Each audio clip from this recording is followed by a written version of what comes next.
That's right, what we're doing today is we're going to change the oil on my 1986 BMW 3 Series. So this is the car. So what you're going to need is an oil catch pan, oil filter wrench, a ratchet to take the oil drain bolt out, torque wrench to tighten back your oil drain bolt, some oil, whatever's on special at Walmart. This is 10W40. New oil filter. So here's the car. What I've done so far is I've got the car up in the air, jacked up. So what we're going to do here is we're going to look up and under here now. What you got here is your oil pan, your drain bolt. If you look up here, we got the old oil filter. And so what we're going to do is we're just going to drain and let the oil run out. And then we're going to remove the oil filter, and then we're going to replace it, and then we'll put the new oil in, and then we're done. Okay, so let me get the drain pan. Put some newspaper down on the floor so you catch any oil that may want to run out. Get our wrench. Okay. Lefty loosey, righty tighty. Okay, so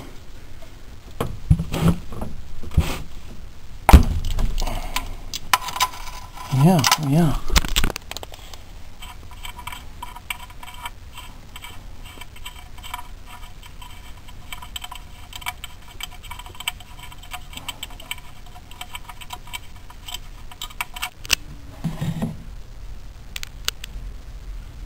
Oh Jesus. Now, once all that oil gets ran out, you look up here and what we've got is the oil filter. We take that guy off with the wrench. So, now in a second when that stops dripping, I'm going to put the bolt back in with a new washer on it, and then I'm going to put the new oil filter on. Okay, so now you've got the old drain bolt. You take that thing off and you get rid of it, and you take the new one.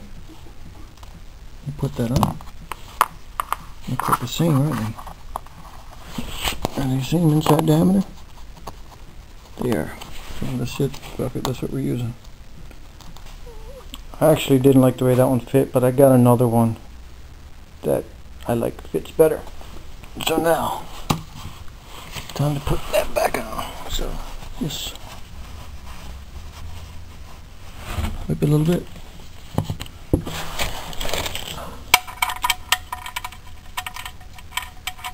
And we don't have to tighten this right now. We just get it finger tight. It should be good enough for now. Alright. That's finger tight. Yeah, so the next thing is to get this oil filter wrench on the oil filter. Just like that.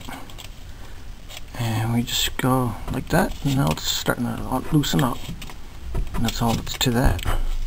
Again, lefty loosey, righty tighty. So left for loose.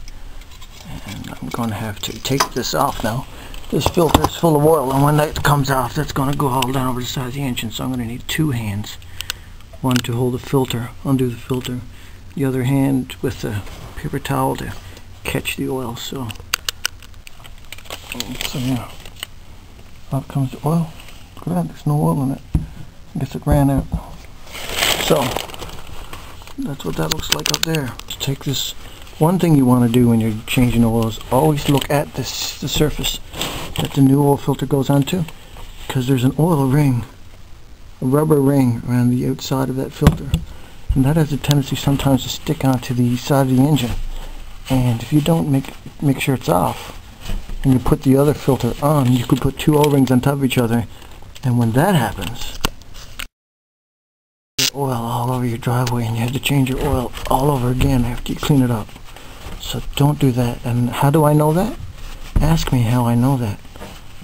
Been there, done it when I was 17. Dad said, you'll never make that mistake again, and guess what? I never made that mistake again. Okay, the new oil filter. And what we do with this one now is you put it out on paper. Ooh, look at that. Okay, And what we're going to do is we're going to get our container of oil and we're going to fill this oil filter up probably about halfway or something like that with oil. Now this guy here, the oil's probably going to all run out anyways when you put it up, but I'm going to put some in, enough in to the point that when you put the oil filter up in place, not too much is going to run it on the ground. So this is what we're going to do next. What we're going to do is we're just going to use the funnel here and we're going to pour a little bit of oil in that filter like that, about halfway. It'll take probably a quart of oil to fill that up, but we're just going to put a couple cups. Now what you want to do is take a little bit of oil that's spilt and rub it around the O-ring on the filter. That gives you a little bit of lubrication when you go to screw it on the side of the engine. So we just take our oil filter now and we just put it in place. Again, I've only filled the oil filter up maybe about half full. But why did I do that at all? Well, I'll tell you in a second. What we do is we screw the oil filter in until the rubber just starts to touch.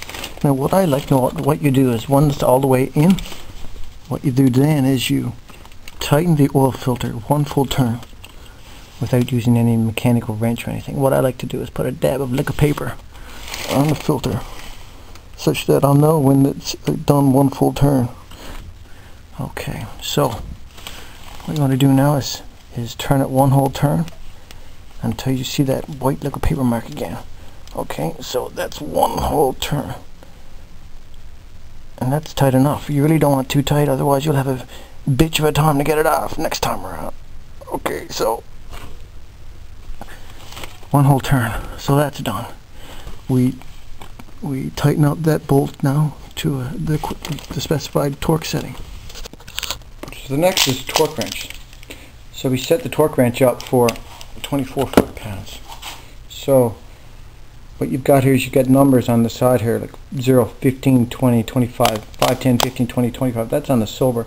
And this dial here got black. It goes 1, 2, whatever. So what I do is I dial this up until we come to the 20 mark on the silver. So we're at the 20 mark on the silver and we're at the 0. So we go to 1, 21, 22, 23, 24. So we're at the 24. So we're at 24 foot-pounds. So now what we do is we put that on there, righty-tighty. So now we've got our torque wrench ready. And we go on this bolt. We tighten it up. Now when you're doing the torque wrench, you always hold the handle. Hold it by the handle. You never put your hand anywhere else. And you just tighten it. And it will come tight to the point it will click. I'm not going to let it click. I'm happy with that, just as tight as it is. Why? Because I've already had this pan stripped out when I had the car bought. I had to take the oil pan off and I had to re-tap the threads and put a new bolt on. And I don't want to force it. That's tight enough for me. But I'm comfortable with that. It's good and tight. Tight enough. Good enough for government work. So that's tight. And that's tight. So next thing is put the car down and put oil in her. Okay, so I got the car on the ground again. Now I'm going to put the oil in. One thing pointer that I guess I could say, a tip. What I did when I jacked up the car to get it off the ground, I jacked up the passenger side first. And why did I do that? I did that because the oil filter screwed onto the engine on the passenger side. So jacking up the passenger side first tipped the car on the passenger side up such that all the oil that was in the filter would run into the engine and run out. So when I took the oil filter off, I wouldn't get oil all over the side of the car. Then when I jacked the car up to get the oil out, when I jacked up the second side, which is the driver's side, what I did was I jacked up this side of the car more such that the car wasn't level. And I did that because then all the drain hole on the oil pan is on the passenger side, so the car wasn't not level, the car was on an angle, and that angle helped let all the oil run out of the oil pan and into the drain pan. And because the car was on an angle, it made the oil flow faster and helped get all the oil out of the oil pan. So now what we're going to do here now is we're going to put the new oil in. So let me